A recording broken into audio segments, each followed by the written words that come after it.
Up until this point, you've probably spent the majority of your time thinking about how to get elected and really haven't thought much about where to start once you get an officer role.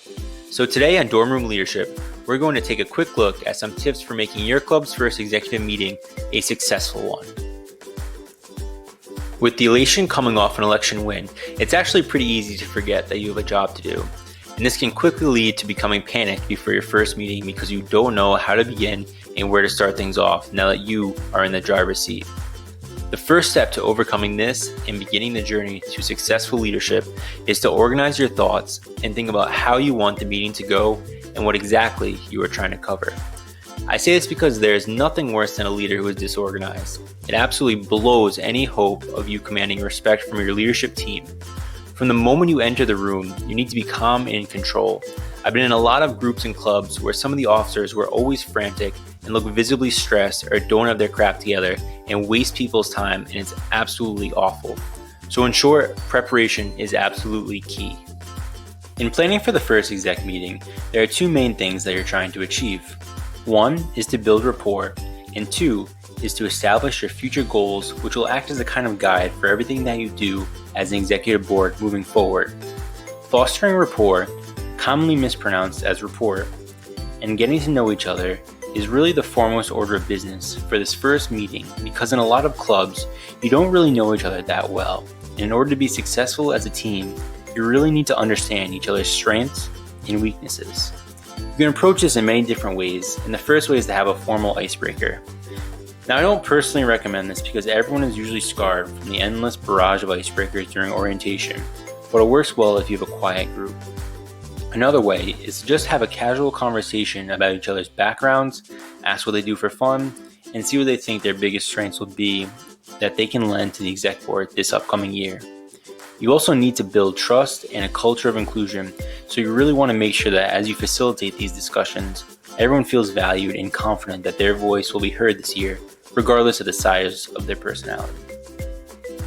After you move on from this initial get-to-know-you session, it's important to center the meeting around what the goals of the club are going to be this year.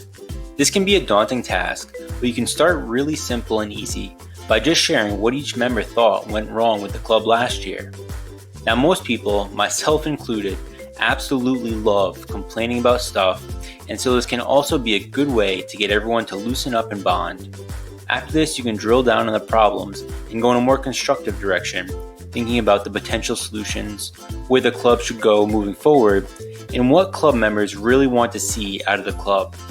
Based on this brainstorming, you can move on to more formal strategy session and distill them into a vision and mission statement for the year.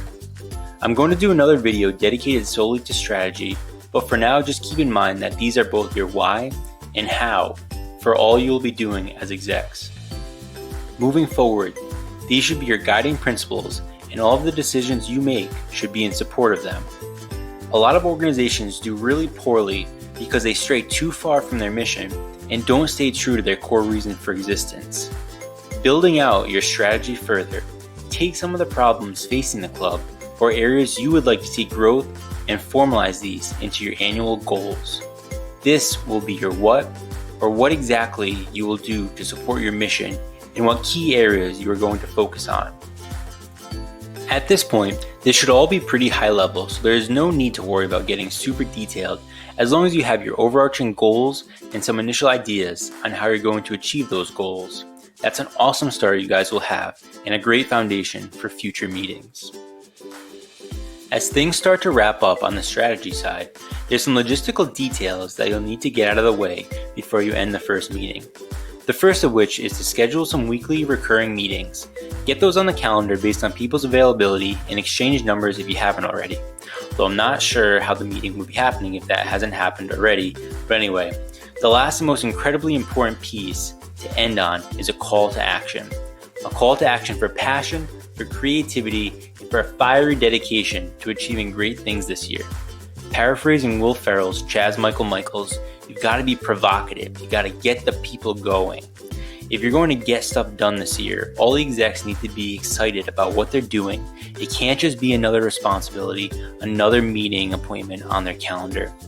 It has to be something they enjoy going to, and if you can achieve this effect, they're not only going to provide the most output to the club and provide the most value to members, but also have the most fun.